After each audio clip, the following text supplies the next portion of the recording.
బాబాయ్ బాగున్నారా? మీరు రావడం చాలా సంతోషంగా ఉంది. ఏం తీసుకుంటారు బాబాయ్? జాను, చక్కెర తక్కువేసి స్ట్రాంగ్ అల్లం టీ పెట్టిస్తావు కదమ్మా, అది పెట్టివమ్మా. సరే బాబాయ్. నోరు తెరిచి అడతానట్టు ముసలోడు. స్ట్రాంగ్ గా అల్లం టీ కావాలంట. మాట వరుసగానే వద్దని చెప్పొద్దా? ఇంత వయసు అయింది.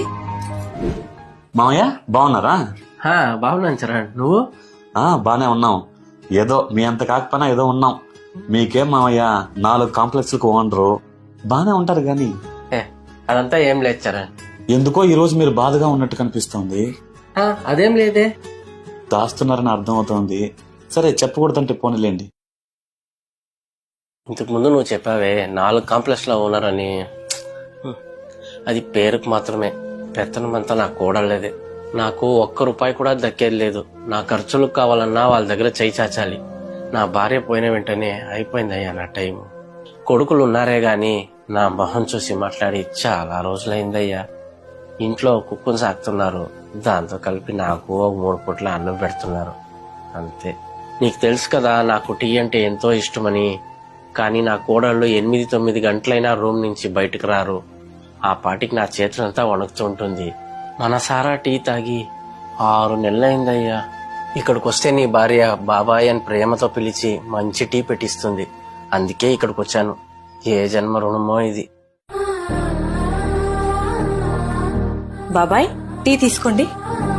థ్యాంక్స్ మా. మామయ్య మీరు టీ తాగుతూ ఉండండి, నేను ఇప్పుడే వస్తాను. జాను, జీవితాంతం గొప్పగా బ్రతికిన మనిషి ఇప్పుడు నీ దగ్గరకు వచ్చి టీ పెట్టివ్వమ్మా అని నోరు తెరిచి అడుగుతున్నారంటే దాని వెనక ఎంత బాధ ఉందని మనకు అర్థం కాలేదు కదా. ఆయనకు కావాల్సింది టీగా జాను. నువ్వు బాబాయ్ అని పిలుస్తావు చూడు, ఆ మాటలోని ఆప్యాయత, దానికే ఆయన ప్రాణం విలువెల్లాడుతోంది. ఇదంతా మనకు తెలియదు కదా జాను. ఎందుకో చెప్పు, మనం ఎప్పుడు మన సమస్యలను కంప్లైంట్ చేసే పనిలోనే మనం ఉంటాం. ఎదుటి వాళ్ళ సమస్యలన్నీ మనం వినం. ఈ యాటిట్యూడ్ ని మార్చుకొని వాళ్ళ స్థానంలో మనం నిలబడి ఆలోచించడం నేర్చుకున్నామంటే బై హార్ట్ మనం మంచోళం అయిపోతాం జాను. టీ ఎలా ఉంది బాబాయ్? చాలా బాగుందమ్మా. ఇది మీ ఇల్లే అనుకోండి బాబాయ్. మీకు ఎప్పుడు రావాలనిపిస్తే అప్పుడు రండి. టీ కోసం మాత్రమే కాదు, ఈ కూతురు కోసం కూడా. సరే మా, వస్తాను.